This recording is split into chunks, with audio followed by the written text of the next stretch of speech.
Bismillahirrahmanirrahim. Mehriban ve başlayan Allah'ın adıyla Allah oruç ve namazlarınızı kabul eylesin. Aziz ve hürmetli mübarek Ramazan ayının, Allah ayının qonaqları. Hamdolsun alemlerin Rabbine. Bugüne kadar Allah lütfeyledi, merhamet eyledi. Geldik yetiştik Ramazan ayının 11. gününe. Allah inşallah bu ayda bizi hakiki bağışlanmışlardan qərar versin. Ramazan ayı çox əhəmiyyətli və böyük aydır ki, keçən bəhslərimizdə ona işarə elədik. Allahın Rəsulu Peyğəmbər sallallahu aleyhi və aleyhi və səlləm buyurur: "Qalə ləv ya'lemul abd ma fi Ramazan." Əgər bir bəndə, Allahın qulu, Allahın bəndəsi bilseydi Ramazan ayında ne var, Ramazan ayında hansı məqamlar var, dərəcələr var, Peyğəmbər buyurur: "Ləvəddə ən yekuna Ramazanus sənəh." Bütün ilin Allah'tan Ramazan olmağını diliyərdi. Xoş o kəslərin halına ki, bu ayın ehtiramını anladılar, başa düşdülər, orucunu tutdular, ehtiramını saxladılar, hürmətini saxladılar. Ramazan ayı Peyğəmbər Salavatullah'ın buyurduğuna əsasən Müslümanların ən əzəmətli və ən hörmətli aylarından biridir. Musa aleyhisselam el-kelimu fi munacatihi qala. Hazret Musa aleyhisselam Allah'la münacat eləyəndə belə deyərdi: "Ya Rabbi, hal əkrəmtə əhadən mislə ma əkrəmtəni." Heç elə bir kəs varmı ki, onu da məni kimi hörmətli və kəramətli eləmiş olasan? Allah Musa ilə münacat eləyəndə Musa aleyhisselam deyir: "Rəbbim, elə bir şəxs varmı, elə bir kəs varmı? O mənim kimi sənin yanında kəramətli olsun, hörmətli olsun." Qalallah, Allah Hazreti Musa belə cavab verdi: "İnne li ibaden ukhricuhu ahirez zaman." Ahir zamanda bir ümmət var ki, onları mən ahir zamanda qərar verərəm və əkrimuhu şəhrə Ramazan. Ramazan ayının vasitəsindən onları kəramət əhli eləyərəm. Yəni Hazreti Musa Allah Teala buyurur ki, bəli Musa, sənin kimi kəramətli bir insanlar var ki, son ümmətdir. Allah son ümməti Ramazan ayına görə kəramət əhli qərar verir. Və inşallah əziz və hörmətli dostlar, qardaşlar, müminə bacılar, mümin qardaşlar, hörmətli Allah ayının dostları, irəlidən çox mübarək gecələr gəlir.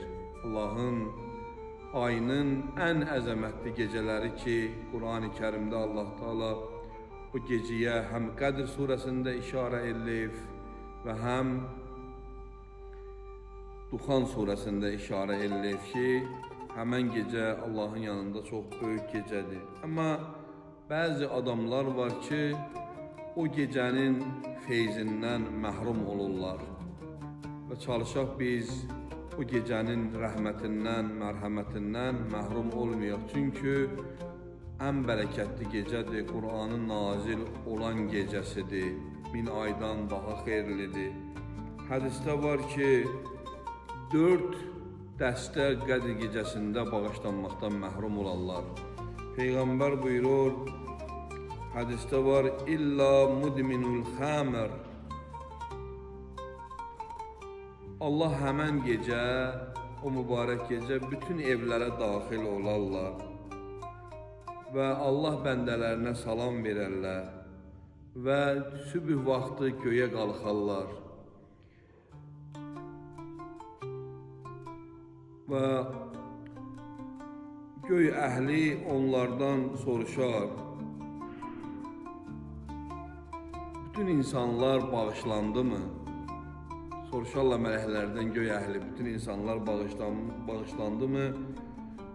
Mələklər cavab verərlər: "Bəli mənim Rəbbim." Asiman əhli: "Bütün insanlar bağışlandı, 4 dəstədən başqa." O kəs ki içməyi adət eləyər, şərab içməyi özünə adət eləyər. Onlar həmən gecənin fəzilətindən məhrum olarlar. Çalışsınlar, tövbə eləsinlər, qayıtsınlar bu mübarək ayda, bu mübarək gecələrdə. Və ikinci dəstə ki, həmən gecənin fəzilətindən məhrum olarlar, valideynlərinin narazı olan insanlardır. Onlar ki, aq valideyndilər, valideynləri onlardan razı deyil. Üçüncü dəstə ki, həmən gecənin mərhəmətindən, feyzindən məhrum olarlar, qohumlarla get-gəl əlaqəsini kəsən insanlardır. Və dördüncü dəstə ki, həmən gecənin feyzindən və rəhmətindən, bağışlanmağından məhrum olar, kinəli adamdır, kin-küdurətli adamdır. O ki, qəlbində birinə qarşı kin saxlayar, qəlbində birinə qarşı kinə ola. Yəni çalışaq inşallah bu Ramazan ayında, bu mübarək ayda bir-birimizi bağışlayaq, halallıq alaq, qohumlarla əlaqələrimizi bərpa eləyək. Əgər valideynlər sağdırlarsa da valideynlərlə ehtiramla davranaq və inşallah qəlbimizdə heç kəsə qarşı bir kin, küdurət, baxıllıq olmasın və Allah inşallah bizi bu gecələrin feyzindən məhrum eləməsin. Hər birinizi Allaha əmanət olun. Allah elədiyiniz ibadətləri ali dərəcədə qəbul eləsin. Allah bizi həqiqi oruç tutanların qiyamət günü sırasında qərar versin inşallah. Və selamu aleykum və rəhmətullahi və bərəkatuhu.